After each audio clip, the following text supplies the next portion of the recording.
ये राजनीति भी क्या गजब की खेल है। वो कहते हैं ना कि जब अपने पे आती है तो व्यक्ति गधे को भी बाप कहने लगता है। वाकई ऐसा ही कुछ हो रहा है आगामी लोकसभा चुनाव 2024 में। जो पार्टी कल तक किसी एक नेता पर बड़े लांछन लगा रही थी, किसी भी स्तर से घेर रही थी, किसानों की हितैषी, कभी खिलाड़ियों के पक्ष में खड़ी पार्टी बता रही थी, और वही पार्टी आज उसी नेता को अपने पाले में लाने के लिए कोशिशों की झड़ी लगा दी है।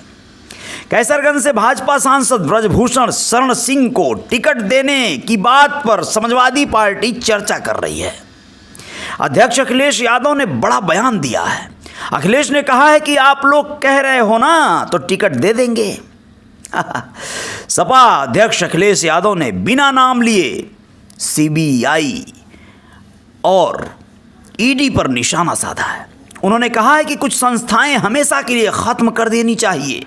सीबीआई और ईडी की भूमिका पर सवाल उठाते हुए अखिलेश ने कहा कि ये एजेंसियां सरकार के इशारे पर फंसाने का काम करती हैं।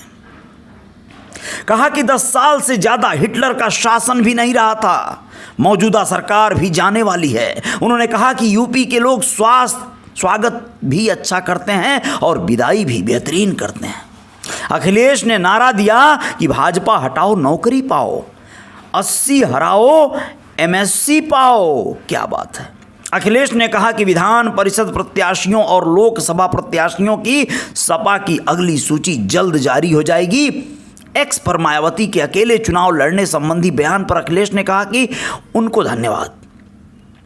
अब आगे हम जो मूल बात कहना चाहते हैं आपसे वो ये है कि चर्चा है कि ब्रजभूषण शरण सिंह को समाजवादी पार्टी लोकसभा चुनाव में टिकट देने वाली है कैसरगंज से, जबकि भाजपा सांसद ब्रजभूषण शरण सिंह रहे हैं कैसरगंज से।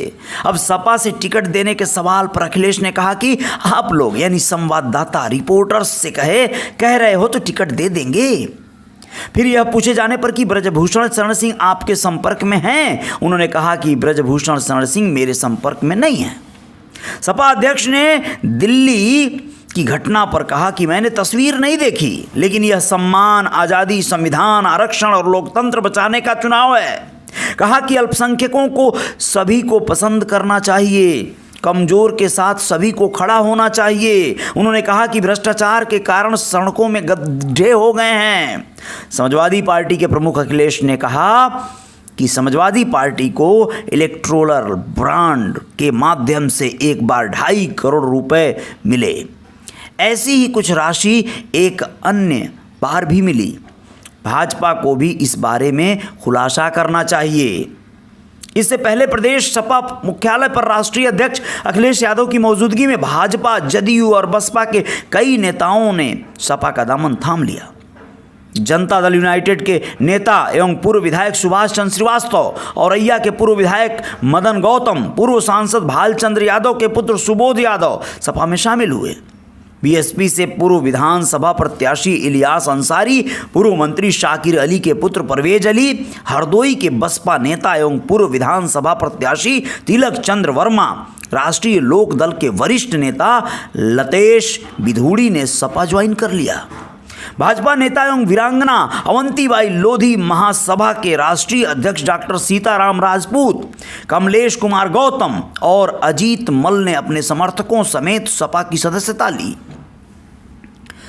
इस अवसर पर पूर्व मंत्री इंद्रजीत सरोज, अरविंद सिंह गोप, राजेंद्र चौधरी, नरेश उत्तम पटेल, अंबिका चौधरी, याशर शाह आदि प्रमुख नेता उपस्थित रहे। अब आप लोगों को ये भी बता दें कि पत्रकारों से सवाल जवाब के दौरान अखिलेश यादव ने कहा कि जिस दिन डीजीपी, मुख्य सचिव और बड़े पदों पर बैठे अधिकारी हटाए जाएंगे, उस दिन हम मानेंगे कि आचार संहिता लग गई। चुनाव के दौरान एक ही स्थान पर लंबे समय से जमे अधिकारियों को हटाया जाना चाहिए। पिछली सरकारों में ऐसा होता आया है कि चुनाव के समय बड़े अधिकारियों को हटा दिया जाता था। ऐसे में आप लोग सोचिए, यदि ऐसा होता है कि कैसरगंज से सांसद रहे ब्रजभूषण शरण सिंह को समाजवादी पार्टी टिकट देती है, अपने खेमे में लेती है, तो इसे आप किस नज़रिए से देखेंगे?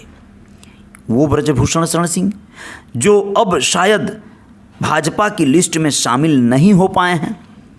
भाजपा ने अपनी साख बचाने, अपनी मर्यादा बचाने के लिए ऐसा शायद निर्णय लिया है कि एक धनाढ्य बड़े बाहुबली पूर्व सांसद को, कुश्ती संघ के पूर्व अध्यक्ष को अपने खेमे से हटाने का निर्णय लिया।